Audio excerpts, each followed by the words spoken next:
Assalamualaikum warahmatullahi wabarakatuh. Bertemu kembali dengan channel Ibra Fatih 18, channel sejarah, pengajian, ilmu leluhur dan budaya Nusantara. Saat ini kita akan berdiskusi atau penelusuran sekali lagi tentang Kerajaan Sir Sorangan yang berada di Desa Porangan, Desa Tambak, Kecamatan Lekok, Kabupaten Pasuruan, Jawa Timur, Indonesia.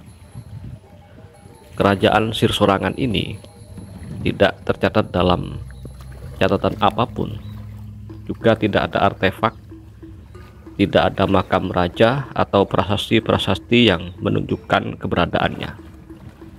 Hanya saja ada beberapa bukti yang diyakini oleh masyarakat. Yang pertama adalah cerita tutur, kemudian petirtaan Sendang Beji di Desa Manikrejo, Kecamatan Rejoso, Kabupaten Pasuruan, dan situs Tomang Raja atau Tungku Besar yang berada di lepas pantai di Pedukuhan Sanggaran, Desa Tambak Lekok, Kecamatan Lekok, Kabupaten Pasuruan, Jawa Timur.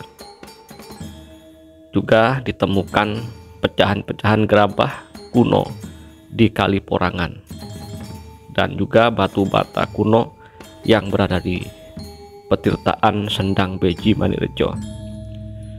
Apakah sah kita meneliti sejarah hanya berdasarkan data-data yang terbatas tersebut? Bisa dan sah. Seperti kita tahu bahwa sumber sejarah itu ada data primer dan ada data sekunder. Salah satu data primer adalah arsip, fosil, dan artefak, serta wawancara dari para pelaku sejarah. Sedangkan sumber sekunder adalah sumber pendukung, yaitu berupa hasil penelitian sebelumnya atau berita atau jurnal.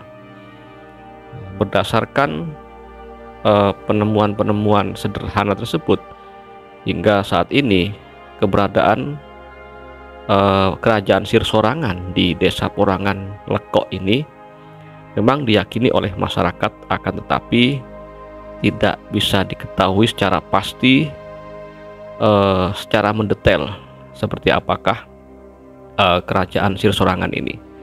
Namun dari kita membandingkan para tokoh sejarah, kemudian tahun serta periodisasinya, bisa diprediksi seperti apakah atau kapankah Kerajaan Sir Sorangan ini berdiri. Yang pertama, Kerajaan Sir Sorangan ini diyakini pernah terlibat pertarungan atau peperangan dengan Kerajaan Winongan pada masa Pangeran Angkrengkusumo. Ini berdasarkan cerita rakyat ya. Sedangkan Pangeran Angkrengkusumo ini dan empunya yaitu Mbah Untuk dimakamkan secara Islam, bukan ngaben. Makamnya membujur dari utara ke selatan. Yang kedua, pasca kepemerintahan Mbah Labuh Keni yang merupakan salah satu Raja Winongan, ini Mbah Labuh Keni menganut Islam. Terbukti Mbah Semendi ketika itu menjadi menantunya. Kemudian nama Imam Suwongso, yaitu salah satu tokoh yang diyakini merupakan pahlawan yang membantu peperangan antara Kerajaan Sir Sorangan dengan Kerajaan Winongan ini, dari namanya saja bernafaskan Islami, yaitu nama Imam.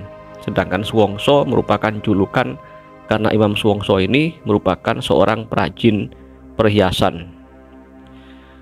Menurut catatan yang pernah dipaparkan oleh Bapak Asmoro di Desa Manikrejo, di Pedukuhan Sendang, Desa Manikrejo, Imam Suwongso ini merupakan pengembara asal Demak Bintoro.